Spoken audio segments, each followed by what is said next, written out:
Comment tu expliques cette emprise dans ton approche quantique? Ben, c'est pas compliqué en fait, parce que l'emprise, elle se joue à tous les niveaux. C'est vraiment quelque chose d'hyper puissant, et c'est pour ça que les victimes, elles sont prisonnières, elles ont conscience d'être prisonnières, et pour autant, elles n'arrivent pas à partir, et des fois, elles ne veulent pas partir. Ou alors, ça peut leur prendre beaucoup de temps, des mois, parfois des années pour qu'elles se sentent prêtes, qu'elles acceptent le fait qu'il n'y a plus rien à faire dans cette relation, et que c'est, en fait, à un moment donné, tu comprends que c'est toi ou l'autre. Que si tu pars pas, tu peux potentiellement y rester, quoi. C'est parfois, enfin moi dans mon cas, je suis partie un peu dans l'urgence, ça s'est fait très vite. Bon, après moi j'ai été aidée, j'ai été un peu prise en charge, mais vraiment, j'avais cette sensation à ce moment-là que parce que là, on était passé, enfin, le pervers était passé vraiment dans cette phase de destruction.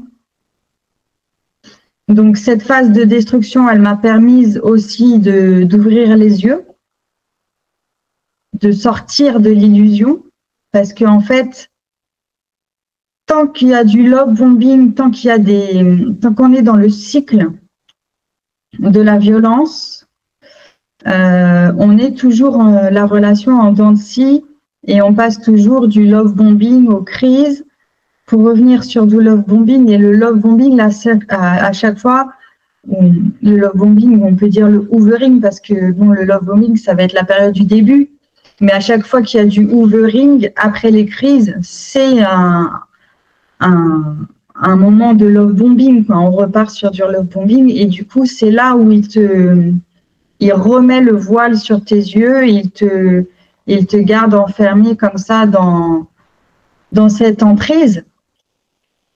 Mais c'est parfois le pervers ou la perverse passe dans une phase de destruction. Et là, quand on rentre dans cette phase-là, enfin, quand il rentre dans cette phase-là, moi, dans ce que j'ai vécu, c'était vraiment une machine de guerre, une machine de destruction massive. Il arrivait plus à remettre ce masque qu'il utilisait pour le love bombing. Il n'arrivait plus à garder ce masque. En fait, il était dans son truc de destruction, et c'était non-stop H24 comme ça. Donc ça faisait vraiment peur, et ça partait dans tous les sens. Et vraiment là, à ce moment-là, moi j'ai flippé, quoi. J'ai eu peur, parce que entre ce qu'il faisait et ce qu'il me disait, parce que j'ai eu les menaces, j'ai eu des actes vraiment dangereux, où vraiment il me montrait sans voile, sans se cacher. En fait, il me montrait vraiment directement son côté pervers. Donc, mettre en danger, par exemple, notre fils devant moi en me regardant avec un sourire, ça, c'était des choses qu'il a fait dans cette phase de destruction. Et vraiment, là, j'ai vu le côté sadique même s'il y avait eu déjà pendant la relation des phases où je pouvais voir un peu son côté sadique. Mais là, c'est vraiment, il était dans un truc où je ne me cache plus, je te montre qui je suis et vraiment pour te faire flipper, quoi. Et bah oui, ça fait flipper, hein, parce que c'est pas du jeu, en fait. On voit bien que quand l'autre est dans cette phase-là et qu'il montre ce visage-là, on voit bien que c'est pas du jeu. On voit bien que c'est réel. Mais en fait, c'est comme si il l'assumait. Et il s'en servait pour voilà, En fait, c'est comme si c'était sa dernière carte. Quand il rentre dans cette phase de destruction, il joue un peu ses dernières cartes parce qu'il a l'impression ou il sent que pour lui, c'est la fin de son règne. Et du coup, il est angoissé de perdre ce contrôle, il est tétanisé, voilà, il n'arrive plus en fait, il perd complètement le contrôle, il n'arrive plus à mettre ses masques et même tellement il était rendu dans cette phase de destruction et qu'il n'arrivait plus à se contrôler, ça veut dire que même en public, même devant ma famille, il n'arrivait plus à mettre ce masque-là. Ça devenait très très difficile. Donc du coup, sur la fin de la relation, sur une période de, je sais pas, de quelques mois, mais pas longtemps, il ne voulait même pas venir voir ma famille parce qu'il n'arrivait plus en fait à faire semblant, il n'arrivait plus à simuler, il n'arrivait plus à mettre le masque de monsieur normal, quoi, monsieur tout le monde. Et là où je voulais en venir, c'est que tant qu'on est dans cette emprise, l'emprise, en fait, c'est l'autre, étant donné que l'état physique et psychique, en fait, de l'autre, sa structure, elle est incomplète. Il y a vraiment une énorme différence entre la structure d'un pervers ou d'une perverse et la structure d'une personne saine.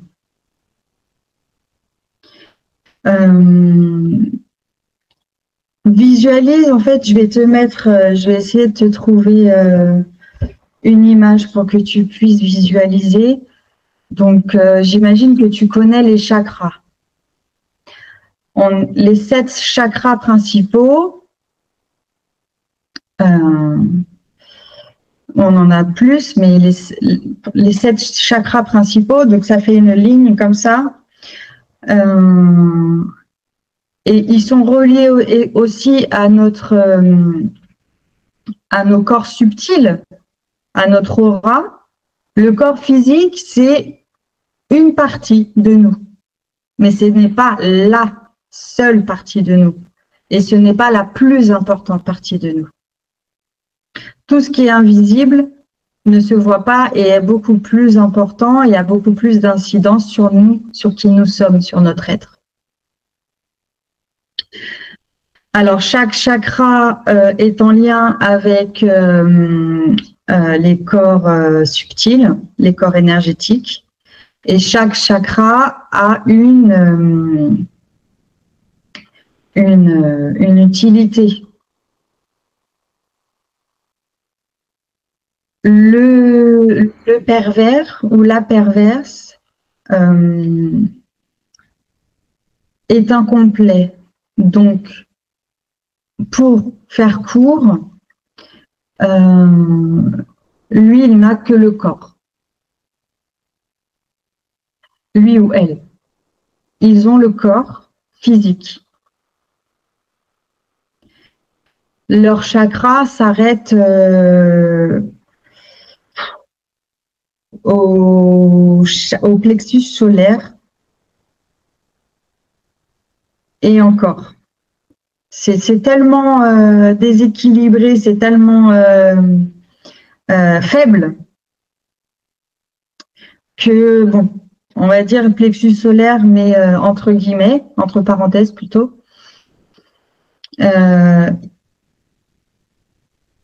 Nous, on est un être complet quand on est un être sain. Voilà. Donc, on a nos chakras, on a nos corps subtils et notre âme. Notre âme, elle est au niveau du chakra du cœur. Notre âme, c'est notre identité profonde. C'est notre personnalité, quoi. C'est qui nous sommes. Au niveau du chakra couronne, du troisième œil, on est connecté par notre intuition, on est connecté par la conscience universelle. Donc là, on a cette guidance intérieure ou extérieure. Au niveau du chakra racine, ce chakra-là va nous permettre d'être ancrés ici, maintenant. Donc, on a vraiment un équilibre dans ce qu'on est, dans ce qu'on fait, dans ce qu'on vit. Il y a notre environnement, tout ça, il y a un équilibre. Une personne saine a cet équilibre-là. Elle est complète, elle a ses chakras, elle a ses corps subtils. Donc, elle agit en fonction de tout ça. Elle résonne en fonction de tout ça. Après, ça n'empêche pas que cette personne peut avoir des déséquilibres liés à ses blessures, liés à des traumas, liés à plein de choses. Il peut y avoir des déséquilibres, mais ça reste une personne complète, ça reste une personne saine. Un déséquilibre peut se rééquilibrer. En revanche, le PN, lui, étant donné qu'il est incomplet, qu'il a été coupé, en fait, dès très jeune, parce que on ne naît pas complet. Ça se développe au fil des années. Comme notre corps va grandir, va se développer et tout ça, quand on est, c'est exactement la même chose pour les chakras et les corps subtils. Ils se développent avec le temps. Sauf que le PN ou l'APN, tout ça se passe dans l'enfance, en fait. Et au moment où ces chakras-là, ces corps subtils-là sont censés se développer, il y a une coupure. Il y a un blocage qui se fait et du coup, ça ne se développe jamais. Donc, l'âme ne peut pas, en fait, venir s'intégrer ou rester. Donc, du coup, ils ont c'est pour ça qu'on parle souvent de vide intersidéral du PN, que les PN, ce sont des personnes vides, parce que vraiment, ils le sont, en fait. Ils sont juste une enveloppe. C'est juste une enveloppe physique, on les voit, ils sont là, mais ça s'arrête là, quoi. Il n'y a pas de profondeur, il n'y a rien. Et c'est pour ça que eux se sentent en danger permanent. C'est pour ça qu'ils se sentent vides. C'est pour ça qu'ils sentent que Et ils sont toujours dans cet état d'angoisse et de survie. Bah parce que ils le voient, quoi. Ils le sentent qu'il manque quelque chose. Ils peuvent pas se sentir bien. Le corps ne peut pas se sentir bien quand il est incomplet.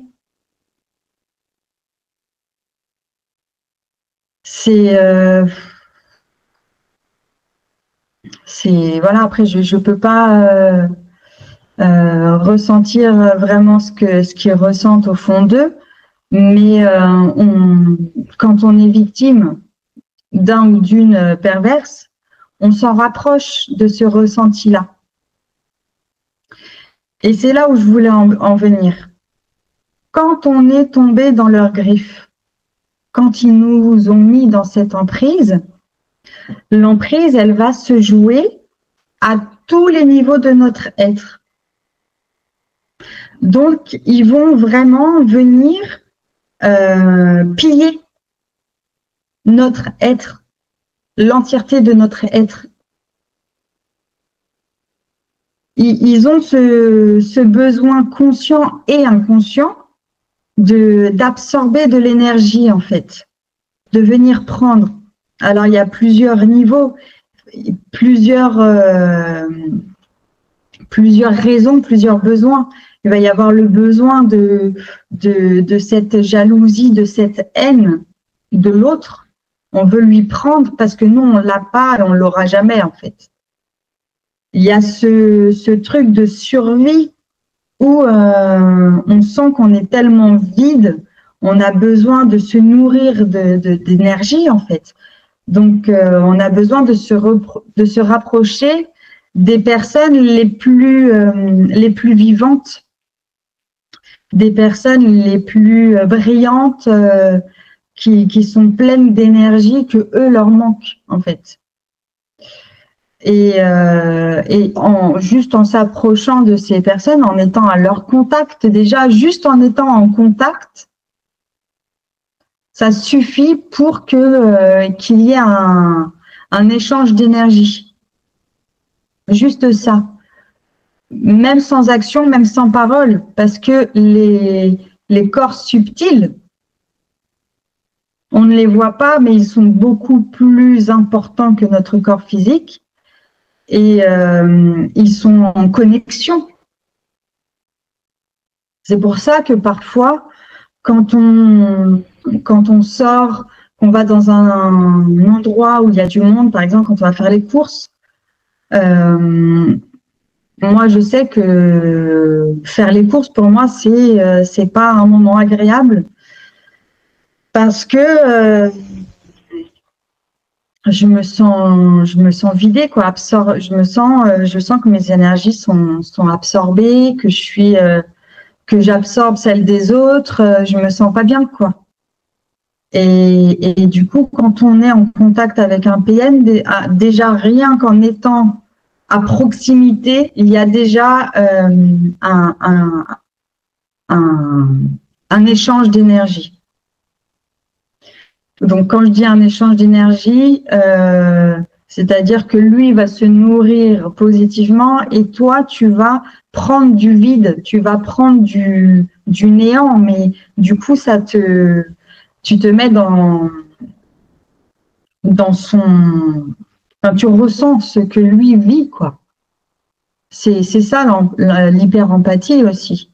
C'est quand tu ressens ce que les autres ressentent. Donc eux, ils sont là pendant l'emprise, ils te vident, ils te pillent, ils t'attaquent à tous les niveaux, ils t'écrasent, et du coup, tu es en déséquilibre complet, quoi. Tu peux pas... en tant que personne saine complète, tu ne peux pas être comme le PN incomplète. Mais par contre, tu peux être complètement déséquilibré. Tu peux être complètement vidé.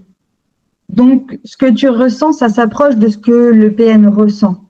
Mais pas non plus tout à fait, parce que tu ne peux pas être non plus à ce niveau-là. c'est pas possible.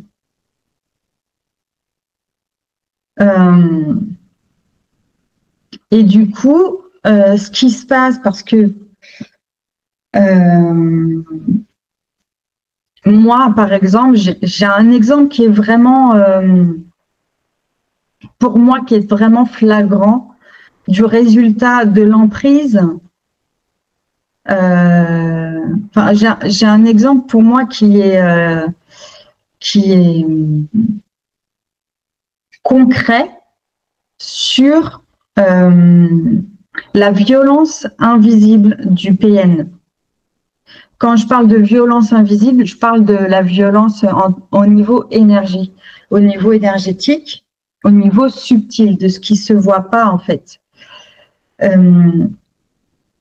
Avant d'être avec PN, je développais depuis un moment mes capacités médiumniques. Toutes mes capacités en fait. Je développais la claire connaissance, je développais la claire audience, toutes mes capacités. En fait, je travaillais là-dessus. J'étais centrée sur moi avant de le rencontrer et j'étais dans ce truc d'expérience initiatique, de travail en profondeur et de développement personnel dans la spiritualité et je travaillais énormément là-dessus. En fait, j'étais passionnée quoi. Et donc je développais.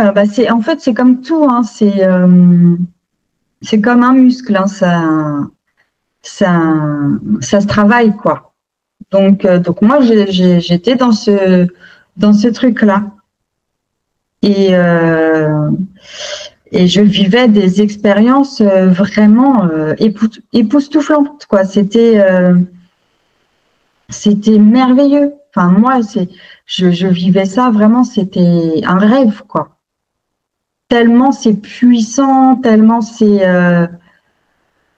une énergie hyper riche, mais d'amour pour soi, d'amour quand tu communiques avec des anges, avec des archanges, ça ne peut être que bon en fait. C'est des expériences puissantes quoi. Bref, donc avant de rencontrer PN, j'étais là-dedans. Donc, je faisais vraiment des expériences puissantes, comme je l'ai dit. Et quand je l'ai rencontré, donc je suis rentrée, il m'a mis dans son piège, dans cette emprise. Et au fil de la relation, plus je restais dans la relation, c'est une relation qui n'a pas duré très longtemps non plus, mais quand même quelques années. J'arrivais à la fin de la relation, en fait, j'avais complètement perdu mes capacités. En fait, j'étais complètement déconnectée. C'est pour ça que je parle souvent de dissociation. Quand je parle de l'état dans lequel on peut se trouver quand on est en relation avec un PN, je parle souvent de dissociation et c'est en rapport avec ça, en fait. Parce que moi, la dissociation, là, comme je l'entends quand j'en parle, c'est vraiment quand on est tellement déséquilibré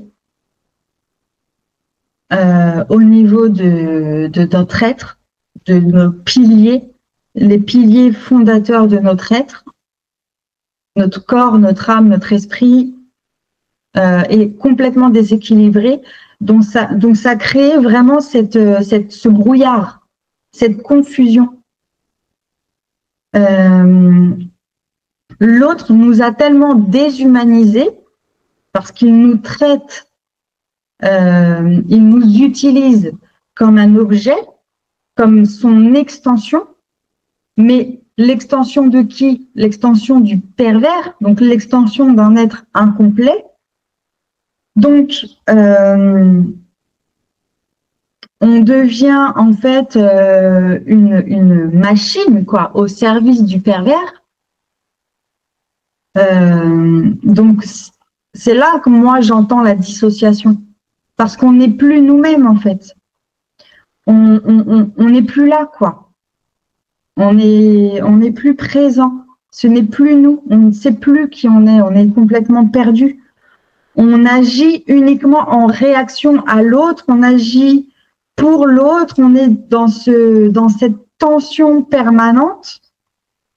Et du coup, pour moi, c'est vraiment de la dissociation.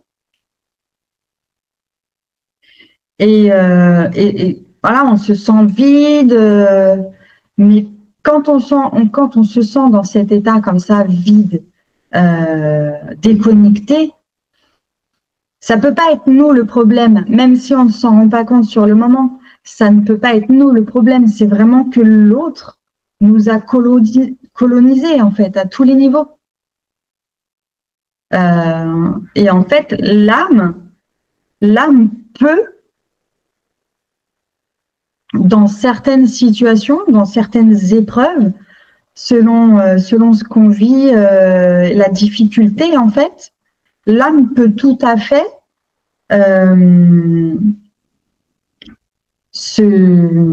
en fait, elle est toujours là, mais elle n'est plus à sa place. Elle n'est plus, elle n'a plus les rênes en quelque sorte. C'est là que c'est dans ce sens que je parle de dissociation.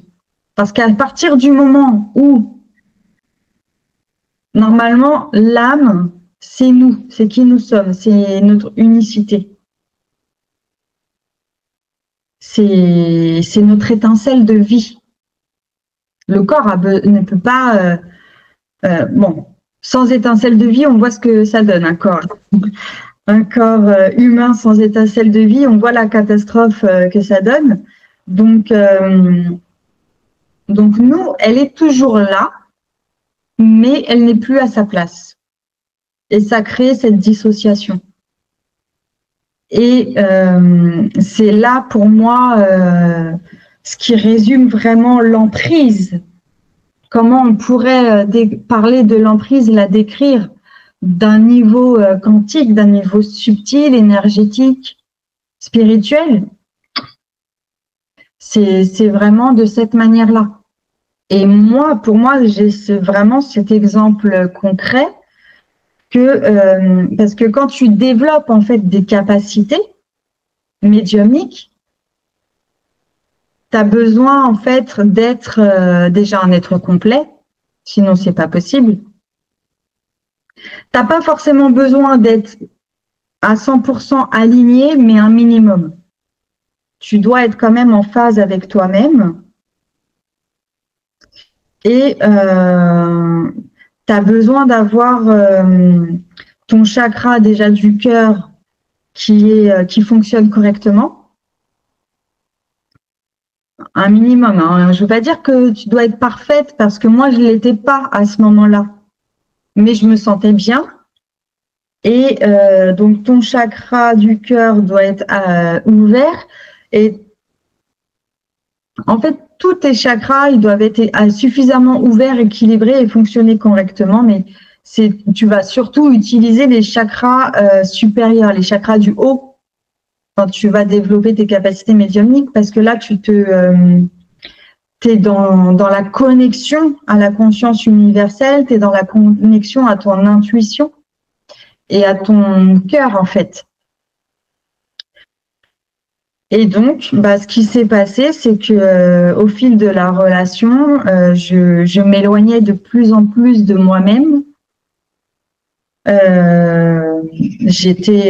me coupais de moi-même, je me déconnectais de moi-même, j'étais en contradiction avec moi-même, je me perdais. Et du coup, j'ai fini par être complètement coupée de de mes propres énergies, j'ai fini par être coupée de tout, en fait. Et du coup, ben, je n'arrivais plus à rien. Je le sentais vraiment que j'étais déconnectée, que je n'étais plus en capacité, j'y arrivais plus, en fait, c'était plus possible. Alors que avant, il suffisait, par exemple, que je me mette en mode méditation, par exemple, que je m'allonge, que je me détende, pour déjà kiffer complètement ce moment. C'était vraiment un moment où je me faisais du bien, où je m'honorais, où j'étais en mode détente. Et en fait, il suffisait de ça pour que je parte directement et que je vive des expériences puissantes, initiatiques. J'étais tout de suite guidée. Je pouvais également communiquer comme ça, naturellement, avec des entités, avec des êtres, des anges, des archanges, des êtres, avec n'importe qui, en fait, avec n'importe quelle entité, je pouvais communiquer comme ça, canaliser naturellement, sans avoir besoin de faire quoi que ce soit, juste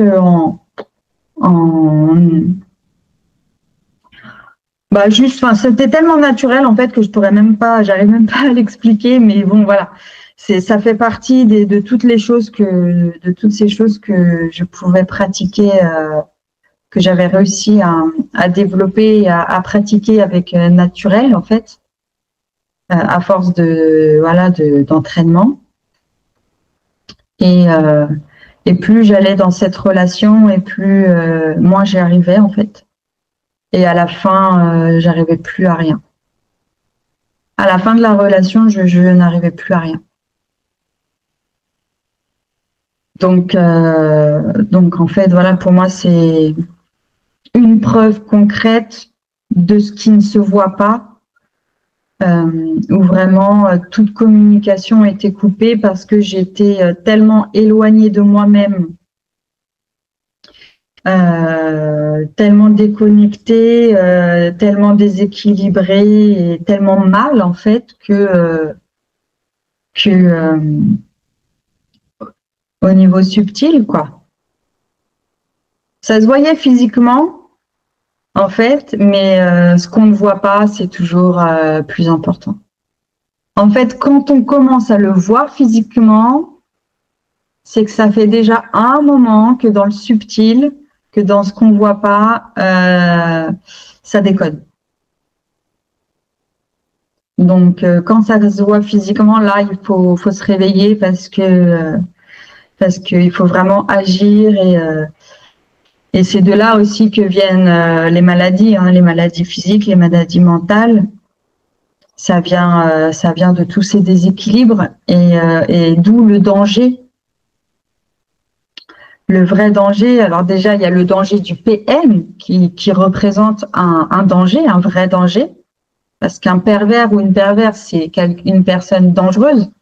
Pour moi, c'est au-delà de la personne toxique, c'est vraiment une personne dangereuse. Et il faut en avoir conscience. Et souvent, quand on est dans la relation, on est tellement dans cette emprise, en fait, qu'on est tellement coupé de nous, coupé de tout, et du curseur de la normalité des choses, qu'on ne se rend même pas compte, en fait. On prend la défense, il m'a mis une gifle, mais on se trouve des excuses, en fait. On lui trouve des excuses. Et le problème, c'est que quand on reste là-dedans, on est tellement mis à mal à tous les niveaux que on développe des maladies physiques, des maladies mentales, et puis plus tu restes, pire c'est, quoi. C'est ton corps, il est tellement, il est dans cette forme d'errance en fait, parce que il est tellement attaqué, mal nourri. Quand je dis mal nourri, c'est mal nourri de mauvaises énergies, parce que le corps, il a besoin de bonnes énergies. Là, il est nourri de très mauvaises énergies. Donc, du coup, il emmagasine des choses extrêmement négatives. Et puis, au bout d'un moment, bah, ça se cristallise dans le corps et ça fait des problèmes physiques, quoi.